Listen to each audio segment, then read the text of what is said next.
John's voice cut through the conference room, sharp and dismissive. "Your passion projects are a distraction," he stated, leaning back in his chair, a smirk playing on his lips. "Stick to what makes money, if you can even manage that." The words hung in the air, heavy with years of unspoken tension and thinly veiled contempt. It wasn't just a critique. It was a public execution of every late night, every early morning, every ounce of belief poured into ideas he deemed worthless.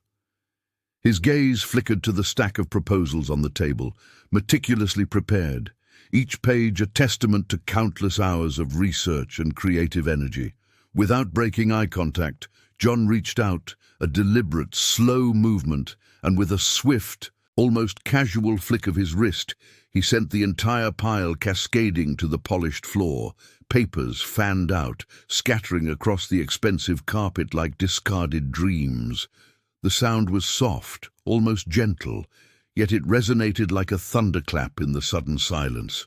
Instead of the anger John clearly expected, instead of the outburst or the tears, there was nothing, no scream, no protest. My eyes simply followed the descent of the papers, watching them settle into disarray. Then I looked back at John. His smug expression was still fixed, waiting for a reaction, for the predictable breakdown. But all he saw was a calm, almost knowing look in my eyes. There was no distress, no defeat, only a deep, quiet resolve began to settle over my features, like the calm before a storm. It was a strange, unexpected reaction that seemed to throw him off balance, if only for a second. Sometimes the universe has a funny way of delivering lessons, especially to those who believe they're above them. My gaze lingered on his for just a moment longer, a subtle, almost imperceptible nod passing between us. It was a silent acknowledgement, a promise veiled in stillness. John's smirk faltered, replaced by a flicker of uncertainty. He shifted uncomfortably, a slight furrow appearing between his brows, wondering what exactly had just transpired. The air in the room, previously thick with his dominance, now felt charged with something else entirely, something he couldn't quite grasp. The meeting, effectively over, left an unsettling echo for him, an unanswered question hanging in the air. He had expected a broken spirit, but instead he'd met an unyielding calm. Before we continue and dive deeper into how we got to this moment, make sure to subscribe to the channel and tell us where you're watching from in the comments below. We love hearing from you and seeing our community grow around the world. Your engagement helps us bring more stories like this to light, stories of resilience and unexpected turns. It's part of building something truly meaningful, something that resonates far beyond a single conference room. Your support is invaluable as we explore what true abundance really looks like and how it often comes from the most challenging places. That pivotal moment in the conference room wasn't an isolated incident. It was the end point of a long, slow erosion. A journey that began with shared dreams and ended with a desk full of scattered papers.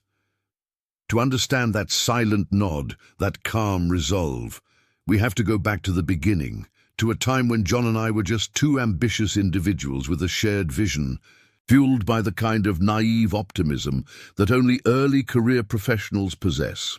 My early days were spent in a cramped, shared office space, the kind with mismatched furniture and a perpetual smell of stale coffee. We were young, hungry, and genuinely excited about building something from scratch. The late nights weren't a burden. They were an adventure, a chance to see our ideas take shape.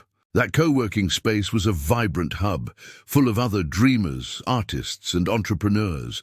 There was a real sense of community, a supportive network where everyone celebrated small wins and offered a hand during setbacks. It was a stark contrast to the sterile, competitive environment that would later define our partnership. The first cracks in our foundation were subtle, almost imperceptible. John's initial criticisms were disguised as constructive feedback, delivered with a smile. "Great idea, but maybe we tweak this part for market appeal," he'd say, slowly chipping away at the original vision until it was barely recognizable. My innovative concepts, once embraced, gradually met with skepticism, then outright dismissal. He'd frame it as pragmatism, but it felt like a slow strangulation of creativity. Then came the financial discrepancies.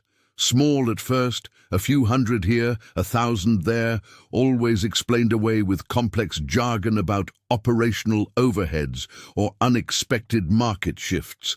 He was a master at turning a simple balance sheet into a labyrinth of numbers, leaving me feeling confused and increasingly uneasy.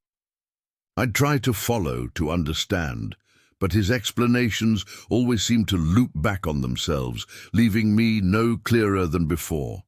Publicly, John became adept at undermining me. In front of clients and investors, he'd subtly take credit for my successes, presenting my hard work as a collaborative effort where his input was always the deciding factor. He'd preface my presentations with remarks like, "My team, under my guidance, has put together some interesting concepts," or, "While this idea has merit, we've refined it significantly." It was a constant, low-level belittling that chipped away at my confidence, making me question my own contributions. He also started to seize more control, micromanaging every creative decision. My vision was sidelined, replaced by his own, which often felt less inspired, more formulaic. The passion projects, the ones he'd later dismiss, were the very things that kept me going. But even those started to feel like a battle to uphold.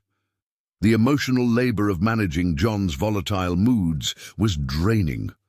One day he'd be charm itself, the next he'd erupt over a trivial detail. I found myself constantly walking on eggshells, trying to anticipate his reactions, to placate his ego. It diverted so much energy from the actual work, from the creative process that I loved. My initial enthusiasm for the business slowly waned, replaced by a sense of dread before meetings with him.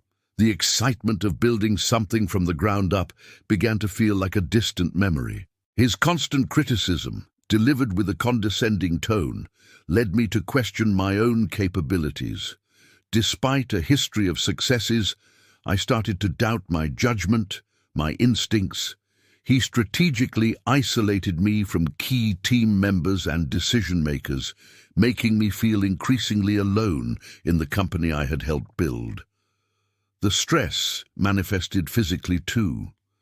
Sleep became elusive, and a general feeling of exhaustion hung over me, impacting my overall well-being.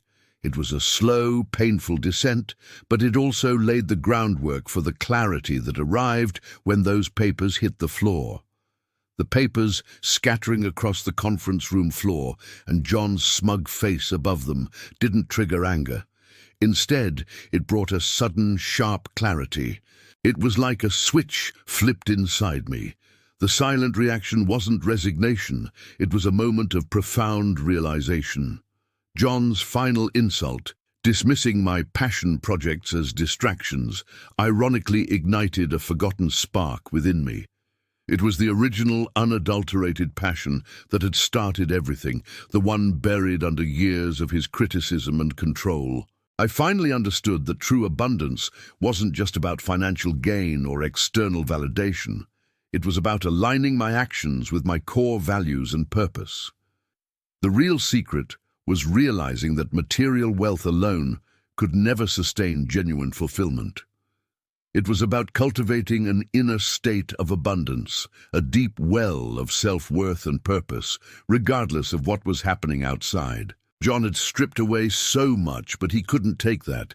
Instead of confronting him directly, which would have been a waste of energy, I began to execute a long-term plan, quietly and strategically. I meticulously documented every instance of John's unethical behavior, every financial discrepancy, every time he undermined me or took credit for my work.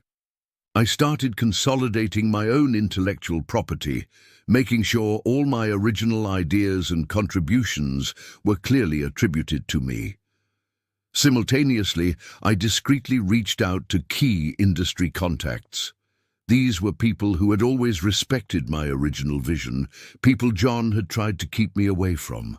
I spoke to them not about the current business, but about new possibilities, new ventures. Evenings and weekends, once filled with dread, now buzzed with renewed purpose. I dedicated every spare moment to developing the passion projects John had so carelessly dismissed. This time I worked with a clear, independent strategy. I leveraged my network to secure initial funding and support, building a parallel venture completely separate from the existing business. It was exhilarating, a stark contrast to the suffocating environment John had created. Each step taken felt like reclaiming a piece of myself. John, meanwhile, grew increasingly overconfident and complacent. He believed I was broken, that I would never challenge him. He started making a series of critical errors in the main business, errors I had anticipated and crucially documented. His arrogance led him to neglect key client relationships and make rash financial decisions, assuming his position was unassailable. The unraveling was swift. Armed with irrefutable evidence, I presented my findings to the board and key investors. The documentation of John's deceit and mismanagement was damning, but what truly sealed his fate was the presentation of my meticulously built parallel venture. It was already gaining significant traction, a testament to my true capabilities and vision, a stark contrast to John's failings. The very passion projects he had ridiculed were not just ideas anymore, they were a thriving reality. John was forced out of the company, his reputation in tatters. The business he thought he controlled crumbled around him. For me, it wasn't about gloating. The victory felt earned, not vindictive. I achieved not only financial success, but also a profound sense of purpose and freedom. I had built a business aligned with my authentic self, proving that true abundance comes from within and flourishes when one stays true to their vision, rather than solely visualizing external outcomes. I reflected on the difficult lessons, the pain of betrayal, but also the immense personal growth. The new venture was built on principles of integrity and collaboration, fostering a thriving environment for everyone involved. Sometimes, the greatest abundance isn't found in what you chase, but in what you refuse to compromise.